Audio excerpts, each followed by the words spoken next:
c'est Mystique et aujourd'hui je vous retrouve pour vous présenter le manga Igai.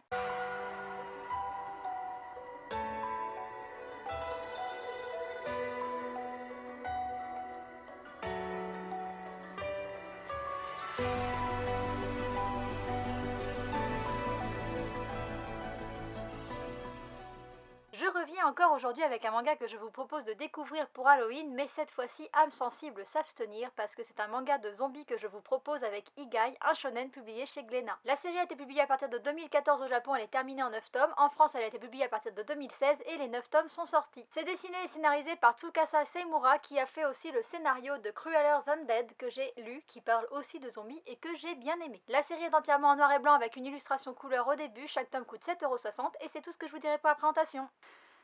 Ici, la salle radio. On dirait que tout le monde est en train de retrouver ses esprits. J'ai pas la moindre idée de ce qui s'est passé. Mais à voir l'état du couloir, j'ai aucune envie de rester dans l'enceinte du lycée.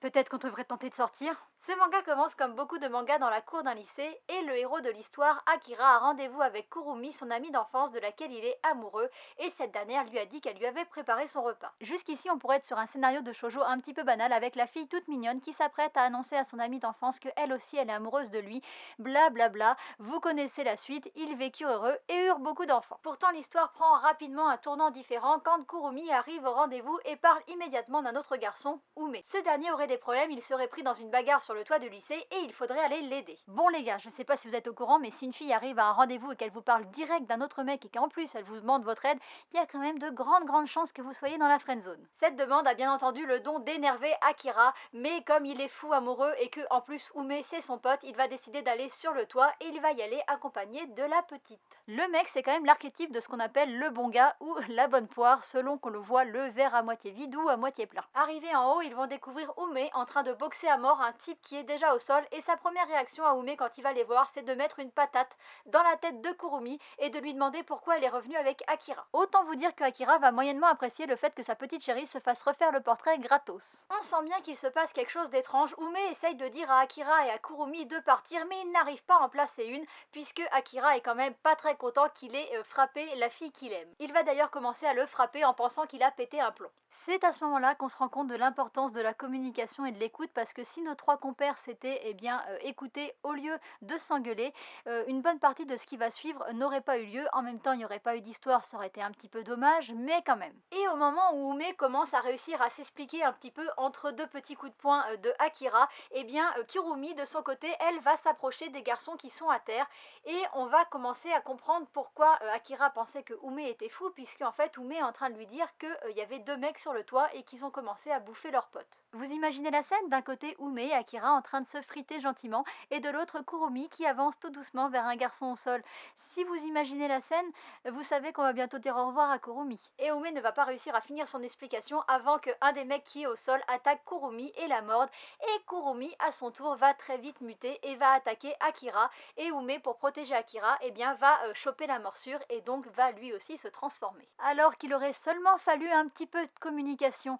Ah, la fougue de la jeunesse. Va s'en suivre une course-poursuite, mais pas vraiment celle à laquelle on aurait pu penser, c'est Akira qui va courser Kurumi pour essayer qu'elle ne mange personne. Quand on dit que l'amour rend aveugle, enfin moi j'aurais plutôt dit idiot, mais bon, question de point de vue encore une fois. Il va tenter si bien essayer de la rattraper qu'à un moment il va finir par y arriver et qu'elle va se retourner contre lui et qu'elle va l'attaquer, mais il va être sauvé grâce à un heureux hasard. En effet, Kurumi, comme toutes les personnes qui étaient transformées en zombies, va reprendre conscience et va redevenir humaine. Ça doit être super agréable de se réveiller humain après avoir dévoré ses petits camarades avec les vêtements couverts de sang, un goût métallique dans la bouche et des petits morceaux de cerveau dans le bidou, la belle vie. Bien entendu, sinon l'histoire aurait été bien trop courte, cette prise de conscience va être temporaire et bientôt les petits zombies vont tous se remettre à attaquer leurs petits camarades sans aucun scrupule. Zombie un jour, zombie toujours. Et quand la quasi-totalité des gens vont essayer de trouver des solutions pour essayer d'éliminer les zombies, eh bien lui, Akira, ne peut pas se résoudre à tuer la fille qu'il aime et encore moins son meilleur ami. D'autant plus qu'il a remarqué que ce dernier semble adopter un comportement un peu étrange pour un zombie, il n'attaque personne. Alors comment faire pour sauver ce qu'il aime? Comment faire comprendre à tout le monde que les zombies qui les attaquent et les dévorent ne sont pas des monstres?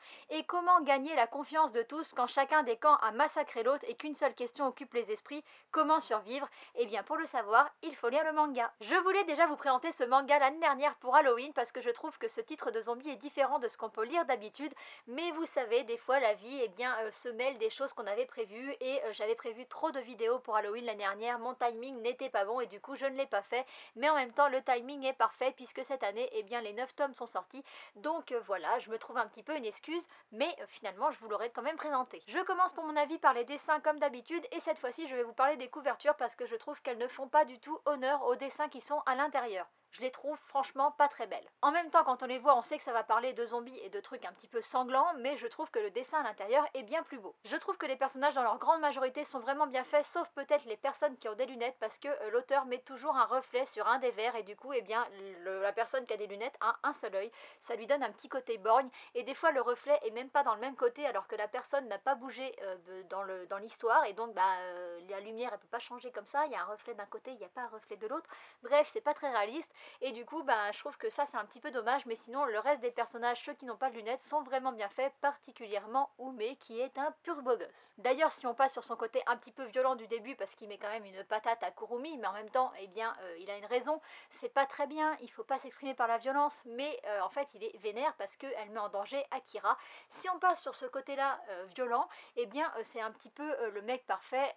Je comprends que Kurumi soit amoureuse de lui parce que voilà, c'est un petit peu le pote qu'on voudrait avoir, et je vous en dis pas plus parce que sinon je vous spoil l'histoire, mais il est vraiment très fidèle en amitié. Les expressions sont vraiment pas mal faites et surtout il y a un gros travail sur les zombies, spécialement ceux qui sont défigurés. Je trouve que c'est assez fou et c'est vraiment très bien fait, aussi bien sur purement les graphismes, comment les zombies sont dessinés, mais aussi les moments où la personne se transforme en zombie, c'est aussi pas mal fait et donc je trouve ça vraiment très bien. En plus, je trouve que ça doit être assez compliqué pour l'auteur puisque les personnes se transforment en zombies et puis redeviennent humaines, puis redeviennent zombies, donc il n'y a pas un seul graphisme parce qu'il y a la personne au début qui est normale, qui n'est pas zombie, puis après elle se transforme en zombie, et après parfois il arrive que des gens la défigurent, et du coup elle redevient humaine avec le côté défiguré, et du coup ça doit pas être simple d'ajouter les blessures à chaque fois et de jongler entre les transformations, et du coup c'est d'autant plus bien joué pour l'auteur. Au niveau des décors, on n'en a pas beaucoup, mais c'est pas franchement dérangeant pour ce genre d'histoire. Par contre, au niveau de l'ambiance, c'est assez bien fait, on est sur quelque chose d'assez sombre qui colle bien à ce manga assez lugubre. Et je vous préviens, il y a des plans vraiment crus, vraiment gore, avec des boyaux qui sortent et tutti quanti.